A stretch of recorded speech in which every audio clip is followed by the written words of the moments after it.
வணக்கம் தலைவா, அனைவருக்கும் இனிய வணக்கம். இன்றைக்கி நம்ம இந்த ஒரு வீடியோவில் இதை பற்றி பார்க்க போகிறோம் அப்படின்னு பார்த்தீங்கன்னா, டிஆர்பி மற்றும் பள்ளி கல்வித்துறையில் வந்திருக்க மிக மிக முக்கியமான தகவல்களை இந்த ஒரு வீடியோவில் நம்ம பார்க்கலாம்.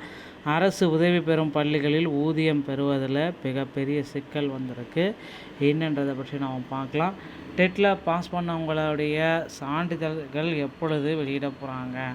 நிறைய பீப்புள் வந்து பார்த்திங்கன்னா இப்போ டெட்டில் பாஸ் பண்ணிவிட்டு அப்பாயின்மெண்ட் ஆர்டரு, உங்களுடைய டெட் பாஸ் சர்டிஃபிகேட்டுக்காக வெயிட் பண்ணிகிட்ருக்காங்க. ஸோ அந்த சர்டிஃபிகேட் எப்போ வெளியிட போகிறாங்க அப்படின்றத பற்றி இந்த வீடியோவில் முழுமையான தகவலை நம்ம பார்க்கலாம். மேலும் 2013-17 டெட்டில் பாஸ் பண்ண போஸ்டிங் எப்போ போட போகிறாங்க என்பதை பற்றியும் இந்த ஒரு வீடியோவில் பார்க்கலாம். தற்காலிக ஆசிரியர்கள் 19,000 பேர் எடுக்க போகிறதா சொல்லியிருக்காங்களே, இதோடைய உண்மைத்தன்மை என்ன அப்படின்றத வீடியோவில் பார்க்கலாம். ஸோ நீங்கள் நம்முடைய சேனலை முதல் முறையாக பார்க்குறீங்க அப்படின்னா மறக்காமல் சப்ஸ்கிரைப் அண்ட் பெல்லை கிளிக் பண்ணி வச்சுக்கோங்க. வாங்க வீடியோக்குள்ளே போகலாம். ஸோ அரசு உதவி பெறும் பள்ளிகளில் பட்ஜெட் நிதி ஒதுக்காததால் அப்படியே நின்றுச்சு, நிறைய பெண்டிங் லிஸ்ட்டில் வைக்கப்பட்டிருக்கு அப்படின்றத குறிப்பிட்டே சொல்கிறாங்க. ஸோ அரசு உதவி பெறும் ஆசிரியர்களுடைய ஊதியம் பெறுவதில் கடும் சிக்கல். பட்ஜெட் நிதி ஒதுக்காததால் அரசு உதவி பெறும் ஆசிரியர்கள் ஊதியம் பெறுவதில் சிக்கல்கள் ஏற்பட்டிருக்கு. அரசு உதவி பெறும் பள்ளி ஆசிரியர்களுடைய ஊதியங்கள் இன்னும் ப்ராப்பராக போடலை.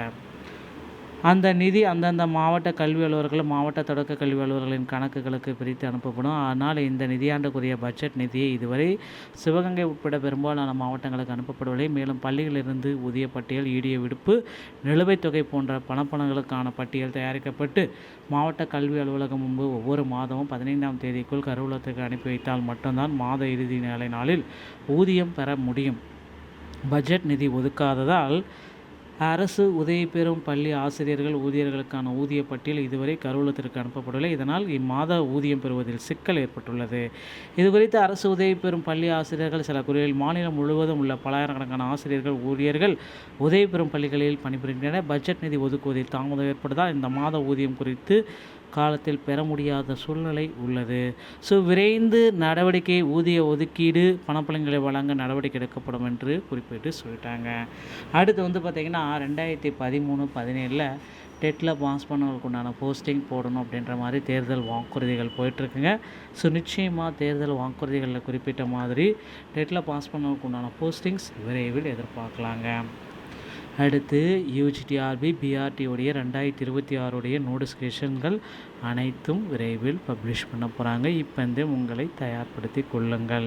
ஸோ நீங்கள் எல்லாருமே எதிர்பார்த்த மாதிரி அசிஸ்டன்ட் ப்ரொஃபஸருடைய தேர்வு முழுமையாக ரத்து செய்ய போகிறாங்க. ஏன்னா தேர்வில் பல ஆயிரக்கணக்கான முறைகேடுகள் போயிட்டுருக்கிறதுனால தேர்வை முழுமையாக ரத்து செய்ய போகிறதா தகவல்கள் வந்திருக்குங்க.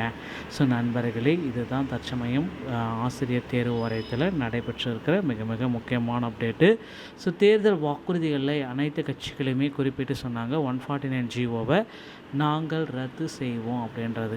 ஸோ நிச்சயமாக 149 ஜிஓக்கு ரத்து செய்கிறதுக்கு உண்டான ஒரு அரசாணை எந்த கட்சி ஆட்சிக்கு வந்தாலும் அதை கொடுப்பாங்க அப்படின்றத நாம் நம்பிக்கையோடு இருக்கலாம்.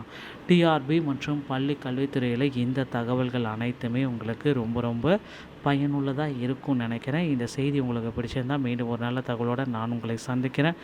நன்றி, வணக்கம், தேங்க்யூ.